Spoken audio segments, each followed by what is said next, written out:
everybody. Welcome. So amazing to have you guys back yet again for another amazing episode of Views. I'm here with my co-host, Cole. Cole, come on stage with me, brother. What's going on, Nate? Oh, my goodness. Another fun-filled night, man. How you doing? Doing good. Another day in paradise. Can't complain. Oh, dude, just running numbers, running deals, and trying to survive, right? My eyes are bleeding. We've run so many numbers. It's they're blurring together. Oh, man, are we just getting started? Holy cow. That's it. Oh, man. So we have an amazing episode coming up today. We are interviewing one of the best in the business to ever do it, Joao Macavilca. I want to pronounce it, but I'm probably slaughtering it. So he's going to definitely correct me on that. But we're going to bring him on stage and we're going to run through everything. Joao, come on the stage, brother. Good to see you, man. Good to see you too. How are you guys? Doing good. Hey, listen, Joao, before we jump in your interview, I want to hit a few quick housekeeping items. First, anyone listening, please leave us a rating and review. We would greatly appreciate it. That helps us grow and educate others. Second, please subscribe so you don't miss an episode. And third, as always, buckle up because it's going to be a hell of a ride. It's going to be so good. All right, man. So, Joao, do me a favor, man. Yep. We've talked offline quite a bit about some of the stuff that you've got going on, whether it be from flipping, whether it be construction, working your W-2 job. Man, so what got you here? What brought you here? What made you interested in real estate? What made me interested in real estate? So I came up like a lot of people where we didn't have much money growing up at all, didn't have much going on. And I was honestly a C student at best. School was not my thing. Test taking was not my thing. And I wanted to have stuff and grow. And I didn't start into real estate until maybe 5-6 years ago, maybe something like that, on my own. And just learning and growing, trying to get out of that 9-to-5 mindset and getting bigger out there and meeting more people and just trying to get that American dream, if you would, and trying to make sure I can help those that I didn't get to help when I grew up. Just help whoever I can, any way I can, and just pay it forward. Dude, love it. Thank you. That's incredible. So tell us about your investment strategy. What do you like to invest in? What do you do besides that? I know you have a lot going on, so give us a little more details. So I started single family homes, things like that, things I wasn't very good at. Doing the construction myself, doing the leading myself. I worked after hours, nights, weekends, things like that to save money and get things going. It worked well at first. I didn't know what I was doing or what areas to go in. I just looked for what I thought was good deals. Now, with years experience of the good, the bad, the ugly, knowing there's other ways to do things and other ways to leverage things, it's just so crazy when you think you're doing great. And, when I met you, Nate, then I met you later, Cole, and just talking to each other, adding those pieces you need to build and grow was ridiculous for me. I was always that kind of guy of, here's all my money. No one's going to tell me how to use it better than I am. And I can do it best. And I was dead wrong. Joining Nate's Academy was my first step. It was a pretty good deal. People seemed to know what they were doing. So I actually spent the money, did it, and started learning a lot quickly. And I'm an introvert. So, Nate, when I first met you, you made it easy. You talk majority of the time and I just sat and listened. So it was easy for me. It was easy to just talk, and it just wasn't my thing. So meeting people like you, Cole, I'm going to these events that I was sitting at a table by myself and not really intermingling until people forced it upon me. That changed everything for me. I started going from single family to multifamily to now, finally, knock on wood, selling two of my duplexes and getting into commercial, not just as funding, but getting into it as an investor. It's just crazy. I don't know what I'd tell my past self if I can see where I'm at today and where I'm going. That's awesome. And it's like, I think it's a common path. You start doing everything yourself. You slowly bring into, okay, there might be a better way. You start meeting people and you're like, oh, there's definitely a better way. And I feel like that process is so normal and it's also very humbling. So I feel like we all go through that, but cool to hear the progression and see where you're going now. 1,000%, man. Dude, hats off to you. And fingers crossed on the sale of both those duplexes. That is amazing. Yeah. I got a contract. I got above asking, so can't complain. Dude, keep crushing it, man. Keep us in the loop. Keep us posted. And which is actually an amazing segue going into the next part. So my next question for you is, you mentioned a little bit about your upbringing. and not being very good with being able to try to figure it out, listening to other people, kind of my way or the highway kind of mentality. So what kind of challenges did you face? What kind of lessons have you learned along the way? Tell me a few of those horror stories. Everybody's got them. What's going on? Yeah, we need a part 2 for that. Jesus. What did I learn? So I learned a lot. I mean, I learned when I first started, I started doing my own construction, my own kind of thing. And then eventually it was just like, I need to outsource this, and getting trades I didn't know. It's so important to, even if you don't know, to be there with them, ask questions, learn how to do it, get multiple bids. I mean, looking back on what I know today, I probably overspent on one of my projects that I still have today. I'm keeping that one. It's a great area. I probably overspent $35,000 in renovations that I could have saved. And hindsight being 2020, I'm now looking into roofing, construction, concrete, everything. I've got all the code books behind me. There's no way I'm going to any tradesperson that I don't cover and just taking their word for it. I need to be there, get materials, get the scope, learn it. I mean, without knowing that, regardless if you're a numbers guy, a broker speaking guy, whatever the case is, you need to get a little bit of each area. I got quoted for a roof on a flip. I'm going to do 8,000 to 6,000. Knowing what I know today, I showed them my license, showed them what I know, walked with them, spoke their language of roofing, and me getting materials, $2,000. We agreed to a price of $1,250. So just off of that alone, I'm saving on my project $6,000 or so, and my partners love that. They're like, "Oh, that's amazing." And I was like, that's why you have someone with their foot in the game on your side. Yes, I'm probably getting a bigger cut from this deal, but I'm saving us tens of thousands overall. That's brilliant. That's brilliant. I think it's super valuable, just like you said, to know a little bit about, each of the segments you go in. Because just like you said, I mean, I've talked to so many flippers and investors, and they don't know anything about anything rehab, and they go into a monster project, and just like that, they lose a lot, or they get hurt, or then they get burnt and they get out. And it's, you definitely got to dive into it. So I love that. You mentioned flips. So tell me about your financing. What do you do for funding? What do you do for financing? What's that picture look like? So when I first started, I mean, it was all, just me doing my own thing. I would save and save. It took me probably 3 years to save enough to get my first duplex.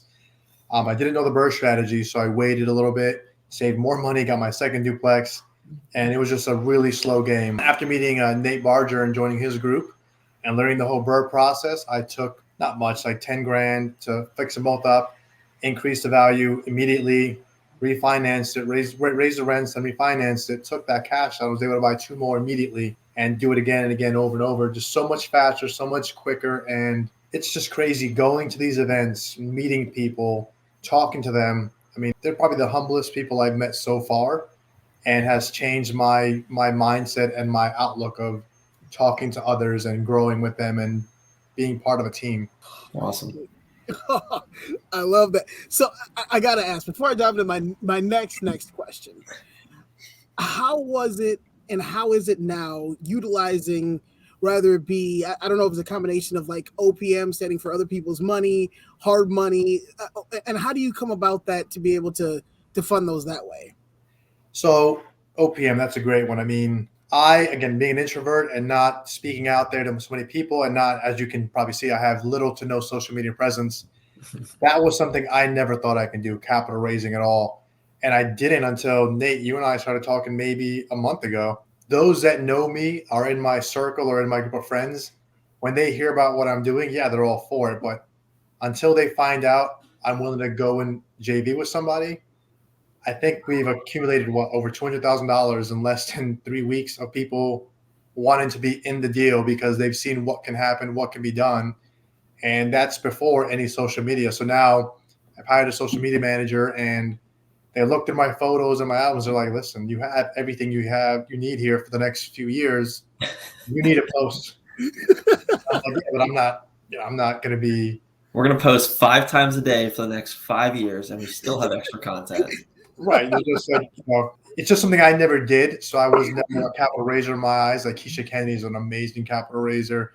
John Kasman, Tim Best, Tim Vitale. These guys, their name, if they're on something, I have no issue investing with them. I know it's going to make some money.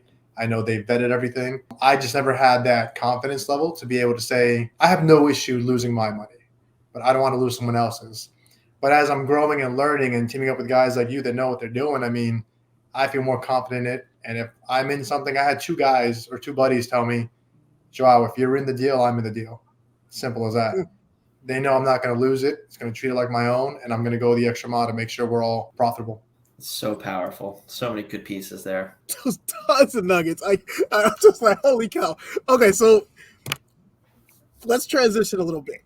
We talked a little bit about your strategy, talked about how you're funding the deals. But this is next question is, where do you invest? What kind of markets are you into? Do you mainly stick to, where you're at now? Like, and tell me a little bit about how you go about determining this is a place that I want to go ahead and drop my money or other people's money. So I'm in North Carolina now. I like the Carolinas just because it's growing like crazy. Whether you know North Carolina or not, you've heard of Charlotte, North Carolina.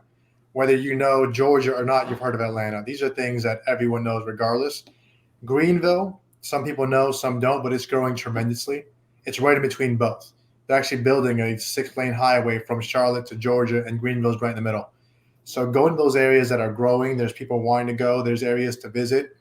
And I kind of cheat a little bit. If I see a Starbucks or a Chick-fil-A coming, I know they spent millions on their research and location already. So if they're going to be there, there's probably a good reason into it. Like South Carolina, Woodruff. I've been mentioning Woodruff to some people for a while, and they're just like, wow, listen, Starbucks was just built. I have Facebook, and, if you say certain words, they pop up. So there's a new BMW plant being built. There's a chip manufacturer being built. That brings, I think, 650 jobs there. So that's an area I'm interested in, and I'm using Deal Machine to send out leads and, skip trace people, get their numbers, and start calling, making offers. That's awesome. One of the things I love that you just mentioned is you're paying attention, which is huge. But the thing that you're doing that I want to say most people don't do is you actually take action on it and then follow through and commit. And that's what makes you successful and other people not so. And I just think that is so critical. So definitely kudos to you, because that is incredible to hear. It's a tough question, but what do you think the future holds? Where do you think things are going? I know, like you said, you're in North Carolina. It's an awesome area. It's booming. And I think that has a positive outlook. But what's your taste in general? I'm not going to focus on the Carolinas. I think in general, it's kind of like interest rates are going to go up and down no matter what. We can't control that, but people are always going to need somewhere to live. As long as you do your due diligence, make sure you're getting in the right areas, make sure you're making enough of an offer where both parties win. It doesn't matter interest rate being high or low. If you do things right and you time it correctly, you get your construction down, things like that, you're going to make money, you're going to grow. There's no, I'll wait a year, I'll wait 2 years. Just invest. If you're making money and it's positive, there's no better time than now. I mean, there's no reason to wait. And by the time you're done, there's going to be another excuse and another one and another one. Just team up with people that know what they're doing, lower that risk, increase your profit, make sure everyone knows what they're doing, on the same page, and just be with those like-minded people that will push you to grow. I mean, that's what I started doing after these events, and my friends now are always challenging me to be better, grow better, and do research. And you just got to put yourself in the right room. That's awesome. So do you think you definitely saw an impact from changing your friend group or the people you're around? Like, how fast do you think that actually took place? So growing up with certain friends, I've known them for over a decade. And don't get me wrong, they're still friends today, but they're not as close as the people I'm meeting now who have that same drive and that ambition and wanting to succeed. I like when someone says they're motivated to do something, that's great. I'd rather someone have that drive than the motivation. How many people go to a movie and are motivated to be a boxer because they feel pumped up after seeing Creed? 2 weeks later, it's gone. But if you have that drive, you want to be the best. You want to make sure you excel. You want to be there. That's always going to be there. You're always going to push for that. I'd rather be with those people that, hey, we lost this deal. Oh, well, let's go to the next one. What else can we get? I can't tell you how many people I know that they say they want something, but are they willing to do the work to get it? Yeah, that's so good. I love that. I think one of the things that people don't talk about, and I'll be curious if you guys agree, but like when you take that transition, like you said, the friends you have are still your friends, but as you transition to a new crowd, that intermittent time is so weird and, kind of lonely, kind of just uncertain because you're transitioning to this new crowd. You don't really know them. You're finding your way. And then your old friends are there, but it's kind of weird. I don't know. And so I think that's one of the struggle points. A lot of people either go for the distance and make it, or they fall back. And I don't know, just something that people don't talk about that I think's definitely apparent. It's a scary transition, definitely. But the way I see it was I look back and some of my friends are still doing the same things they've always done. They complain about the 9 to 5. They complain about only taking one vacation a year. And, they just always want more, but they won't do anything differently to get to that more. I can't tell you how many times I've missed a meal or I've been on my last few thousand, but I never gave up. I can fall all the time, but I'm not staying down. I'm going to get up and figure a way out of it. I spent nights at some flips to make sure it got done, meet a deadline. Praise will be here in 4 days. I've got to keep working, bring in more people. If you want a different life and a different outcome, you can't keep doing the same thing that hasn't been working. It's as simple as that, in my opinion. Amazing. Yeah, you guys both hit the nail on the head. And I mean, and it's definitely one of those interesting kind of transitional moments. And I'm, to this date, still going through it, to where you'll have a group of friends that still friends, as we've all pointed out. But as you start to expand your circle to figure out where it is that you want to go, what drives you, what your motivation is, where your passion actually lies, I don't know about you guys, but my time then just gets focused. I get laser zoomed in, and my phone will be blowing up. I got 630 messages I still have to respond to. And it's no ill will to anyone. It's just that unfortunately I can't always, let's go turn up, let's go do this. I just don't have the time right now. You know what I'm saying? So it's one of those things that kind of comes with the territory, but I hate to say grass is green on the other side, but I know where my views are. I know what my vision is. See what I did there? And I know what it is that I want to get to. So I've got to continue down this path. And to Joao's point, it's all about networking, finding like-minded individuals and creating those win-win situations and scenarios. It's what can you bring to the table? What can they bring to the table? And let's complete this whole puzzle. And let's go ahead and move forward together amicably. I love it. Hats off to you, man, for discovering that so quickly, man. You are crushing it, dude.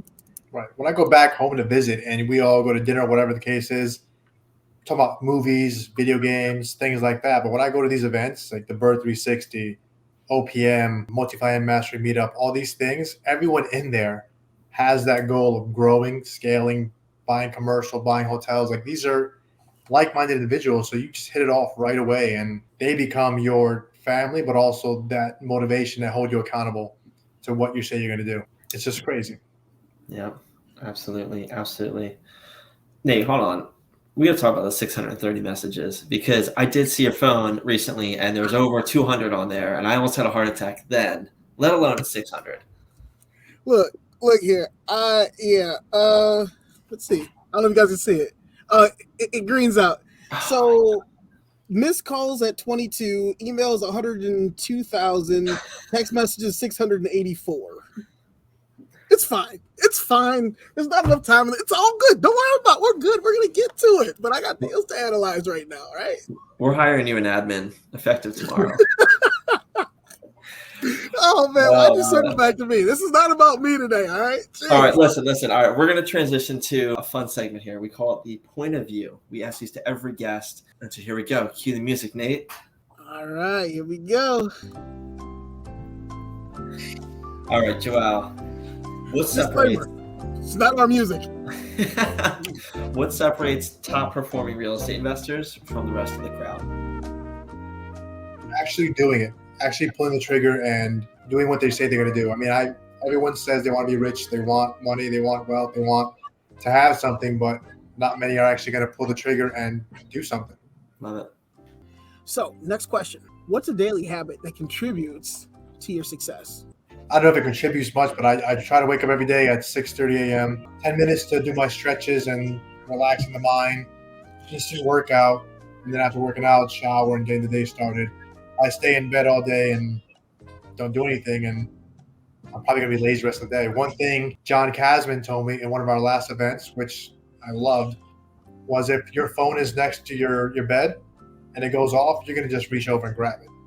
Charge it in the bathroom, charge it somewhere where you have to physically get up to turn it off.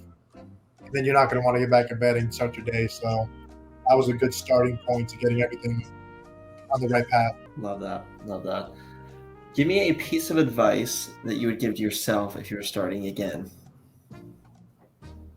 Piece of advice. Save myself years. Network, team up, find people that are great at what you don't want to do or that you're not good at. If I had, like today, I've got buddies that are wholesalers, buddies that can speak to brokers. I never could do that great. If I team up with them like I do now, I can pick from deals in front of me versus getting whatever's left over. So teaming up with those right-minded individuals, making yourself stronger overall, just get in the right rooms pretty much. Amazing. Love it. So what is your favorite real estate or business book, or books, if you've got a couple that you would recommend? Off the top of my head, my first book that changed everything for me was Robert Kiyosaki, Rich Dad, Poor Dad. That was kind of the wake-up call to you can do more than your 9 to 5. Doesn't matter who you are, where you're from.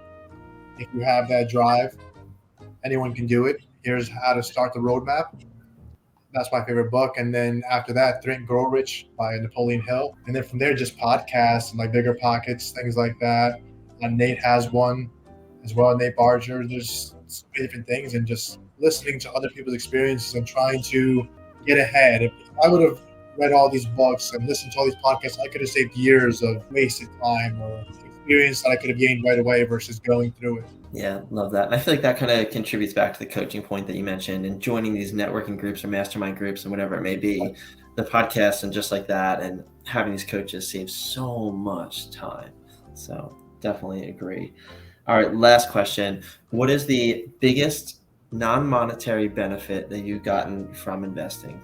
Biggest non-monetary, I'd say some freedom, where I don't have to worry about asking for PTO or going to Mexico in 2 months or Thailand, whatever. My investments and everything got me to a point where I can spoil those around me. Like, my parents came to this country legally, and I was able to take my father to Italy, Greece, and Rome last year without him paying a dime, and being able to see him experience that. And we walked Machu Picchu for 5 days hiking. I can't pay for anything, but being able to provide and give back to my parents and my family through real estate and everything I've built through this has been amazing. It's awesome. Dude, I love that. So, couple of key takeaways. And I'm going to work backwards. First, I heard that we're all going on a trip to Mexico. Is this what I heard? In 2 months. In 2 months? Okay, sign me up. Let's go. It's going to be me, you, Joao, and Joao's dad. There you go. There it is. Yeah. There it is. We got it. No, but in all seriousness, this has been phenomenal. Thank you so much for coming on. Thank you so much for doing this. Coming from not fully grasping and understanding and trying to listen to other mentors, to being able to sort of humble yourself, to be able to say, yeah, I need help. I could definitely use some assistance to understand and sort of roadmap the direction that I want to go. To construction, negotiating prices down because you decided to get yourself educated, reading the books, understanding the fundamentals that you need to be able to continue to stack it on top of one another, to be able to sit down and enter rooms, being an introvert, still deciding to step out, going to conferences, networking events, jumping on stuff like this. Dude, that is huge. I mean, you've said it yourself. You know, your friends, other folks wouldn't even imagine you to be able to do this type of stuff, but you believe in yourself, and yet you're here. Dude, hats off to you. Salute to you, brother, man. This is amazing. Appreciate that. Amazing. Well, look, thank you so much for being here. Like Nate said, greatly appreciate it. And until next time, I'm sure we'll talk again. I just want to say one more thing, if possible. Please. Of course. Anyone listening that's scared, doesn't want to dive in, doesn't want to try, I've got no issue anyone reaching out, asking questions. I'm sure you guys are the same way, showing them what errors we made, how to avoid them, and potentially teaming up together. That's what we're here for. We're here to help each other grow. None of us came from money. We're trying to get there, and we're going to build that overall. They want to be part of that ride. Reach out, let us know how we can help, and team up together, learn from each other, and grow from there. I mean, I'm all about paying it forward. So I know by us helping others, they're going to help someone else out, and we're all going to get where we need to go. Absolutely. We'll make sure to put your info as well in the show notes and where to contact you, and that'll be awesome. Thanks, guys. Amazing words. Couldn't have said it better myself. Well, until next time, everybody get home safe. See what I did there? Thank y'all so much. Joao, again, thank you, sir. You guys take care. Have a wonderful night. Thanks, guys.